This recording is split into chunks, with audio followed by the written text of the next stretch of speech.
हे friends, तो आपने अक्सर देखा ही होगा कि जब भी मार्वल डीसी स्पेशली मार्वल की मूवी, वेब सीरीज या कॉमिक्स रिलीज होती है तो एक चीज की चर्चा हमेशा से ही शुरू हो जाती है कि भाई इसमें कितने कैमियो और कितने ईस्टर एग्स हैं, इसमें किस आने वाली फिल्म या नए सुपर हीरो का रेफरेंस दिया गया है। और बस फिर क्या, कंटेंट क्रिएटर से लेकर फैंस और व्यूअर्स हर किसी के अंदर जाग जाता है उसके अंदर का जासूस और वो जुट जाता है इसे क्रैक करने को। और अपने जी तोड़ मेहनत के बाद अगर कोई इसे क्रैक करने में सफल हो जाता है तो इतनी खुशी।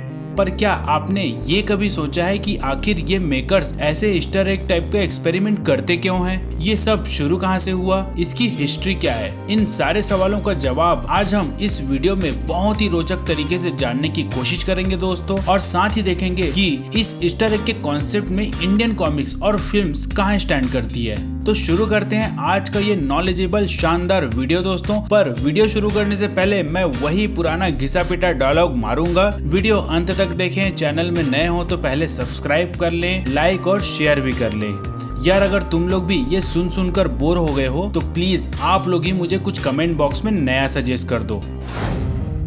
तो सबसे पहले जानते हैं कि भाई ये ईस्टर एग होता क्या है। तो ईस्टर एग एक ऐसा डेकोरेटिव एग है जिसे एक पॉपुलर क्रिश्चियन फेस्टिवल में यूज किया जाता है एक दूसरे को एज ए गिफ्ट करने के लिए। वैसे तो इसके ट्रेडिशनल इंपॉर्टेंस अलग हैं, पर ये सबसे ज्यादा फेमस है गेम्स के लिए, like egg tapping and egg rolling. पर इन गेम्स में भी जो सबसे ज्यादा फेमस है वो है एग्स हंट, जिसमें छुपे हुए इन रंगीन एग्स को ढूंढने का गेम खेला जाता है और जिसके लिए कभी कभी हिंट भी दिया जाता है। और बस एग्जैक्टली यही होता है मूवीज या कॉमिक्स के ईस्टर एग्स में। बस फर्क ये होता है कि मूवीज या कॉमिक्स या वेब सीरीज में कोई डेकोरेटिव एग्स नहीं होता, बस कुछ हिडन मैसेजेस होते हैं इमेज या वीडियो के फॉर्म में। और ये मैसेज कुछ भी हो सकता है, लाइक किसी लेजेंड को ट्रिब्यूट, किसी अपकमिंग हीरोज या विलेन का हिंट, अपकमिंग इवेंट का हिंट या फिर क्रॉसओवर। तो आजकल तो मूवीज में ऐसे ईस्टर एग बहुत ही कॉमन है, खास तौर से मार्वल की मूवी में, जिसे ढूंढने के लिए लाखों फैंस, हजारों ब्लॉगर्स और यूट्यूबर्स जुट जाते हैं, जो कि एक्चुअली काफी इंटरेस्टिंग भी होता है। पर उससे भी इंटरेस्टिंग है इलेक्ट्रॉनिक मीडिया में इसकी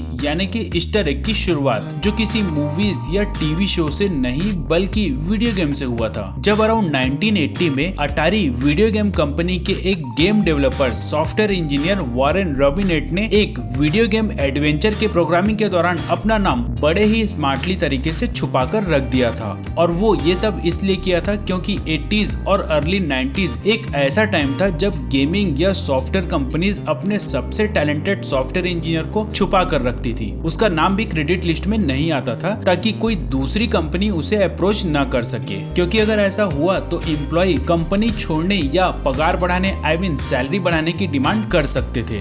उस वक्त अगर Naukri.com या फेसबुक, ट्विटर जैसी सोशल मीडिया प्लेटफॉर्म होता तो ये भाई साहब ऐसा कभी नहीं करते। पर कहते हैं ना, necessity is mother of invention, मतलब आवश्यकता ही आविष्कार की जननी होती है। और वॉरेन रॉबिनेट को जरूरत थी कुछ अच्छे अपॉर्चुनिटी की, अच्छे हाइक्स की, इसलिए उसने अनजाने में आविष्कार कर दिया ईस्टर एग का, जो आगे चलकर एक ट्रेंड बन गया। वैसे इस गेम के पॉपुलर होने के बाद जब इसके ऑनर को इसके बारे में पता चला कि वॉरेन ने गेम में अपना नाम कहीं हाइड करके रखा हुआ है, तो पहले तो वो इसे रिकॉल करके चेंज करवाना चाहता था, पर इस प्रोसेस का कॉस्ट बहुत ज्यादा होने की वजह से उसने दिल पर पत्थर रखकर ऐसे ही चलने दिया। अब अगर ईस्टर एग इन फिल्म की बात करें तो यहाँ ऑफिशियली कौन सी फिल्म है ये तो नहीं बता सकते, पर अल्फ्रेड हिचकॉक की फिल्म में वो अपना गेस्ट अपीयरेंस देते रहते थे, जिसे हम कैमियो बोलते हैं। But Easter egg term film में पॉपुलर होना शुरू हुआ था पिक्सार की टॉय स्टोरी से, जब उन्होंने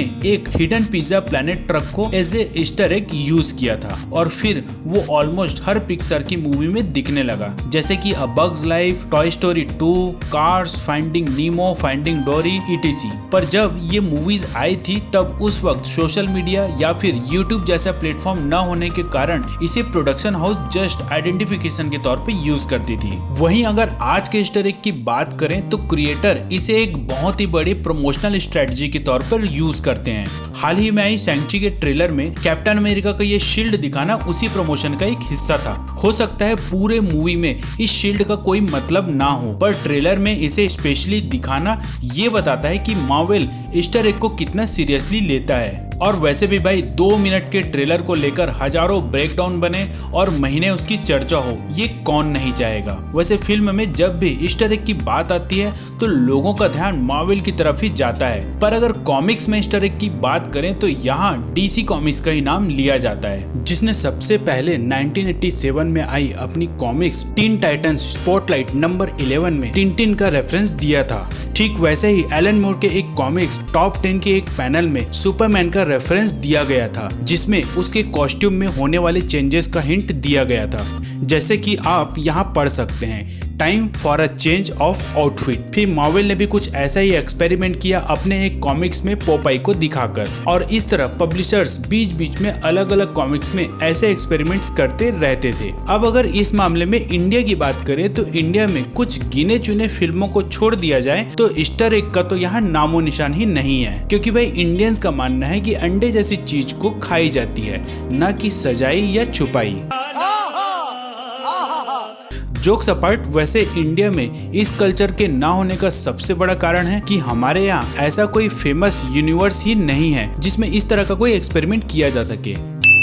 ओ हाँ, आप इसे मान सकते हैं, पर बावजूद इसके इंडिया में आपको एक भी ऐसा फ्रेंचाइजी नहीं मिलेगा जो अपना एक अलग से बड़ा यूनिवर्स बनाया हो। इन फ्रेंचाइजीज की या तो वन शॉट स्टोरी होती है या फिर कुछ सीक्वल जिसमें किसी तरह का कोई रेफरेंस की जरूरत ही नहीं पड़ता। वैसे मैं ये तो बिल्कुल नहीं बोलता कि बाहर अगर ईस्टर एग है तो इंडिया में भी होना ही चाहिए, पर ये कहीं ना कहीं एक इंटरेस्टिंग चीज है जो शायद ऑडियंस को फिल्म से ज्यादा कनेक्ट करती है। तो अगर आपको लगता है कि इंडिया में भी ईस्टर एग टाइप का कुछ चीज शुरू होना चाहिए पर कुछ अलग नाम से, तो आप हमें कमेंट बॉक्स में कमेंट करके बता सकते हैं। क्या पता अनजाने में ही सही वॉरेन की तरह आप भी कोई हिस्ट्री क्रिएट कर दें। बस यार कोई रंगीन अंडे जैसा नाम मत सजेस्ट करना, क्योंकि ये मेरे भी दिमाग में आया था। थोड़ा क्रिएटिव और यूनिक लेकर आओ जिसमें अपनापन झलके, बिल्कुल विनोद की तरह, शुद्ध देशी।